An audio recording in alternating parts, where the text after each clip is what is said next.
তো এই ঘটনাটা কোরআনে এসছে। তো এখন আশ্চর্যের ব্যাপার হলো, এরকম ঘটনা পৃথিবীর প্রত্যেক মহাদেশের বিভিন্ন জাতির কাছে রয়েছে। অর্থাৎ আমরা যদি দেখি হিন্দু ধর্মের ক্ষেত্রে আপনারা দেখবেন যে এরকম একজন ব্যক্তির কথা পুরাণে উল্লেখ করা হয়েছে। তাদের একটি ধর্মগ্রন্থের নাম হচ্ছে পুরাণ। সেখানে মনুর কথা বলা হয়েছে। এই মনু একজন ভালো মানুষ ছিলেন এবং তিনি তার জাতিকে ভালো কথা বলতেন, উপদেশ দিতেন, কিন্তু তার জাতি তার কথা শোনেনি।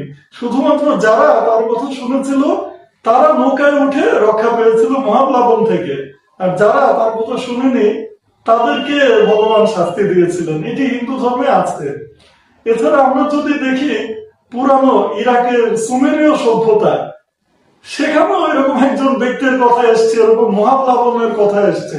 বাইবেল যদি দেখেন সেখানেও নোয়াহ বলা হয়েছে, ইংলিশ বাইবেলে নোয়াহ যদি অনুবাদ দেখেন, এই নোয়াহ ছিলেন একজন নবী এবং তার কথা মানুষ শোনেনি। শুধুমাত্র হাতে গোনা কিছু লোক তার কথা শুনেছিল এবং মহাপ্লাবনে যারা তার কথা শুনেনি তারা শাস্তি পেয়েছিল, তারা নিহত হয়েছিল, আর ভালো মানুষদেরকে আল্লাহ তাআলা রক্ষা করেছিলেন।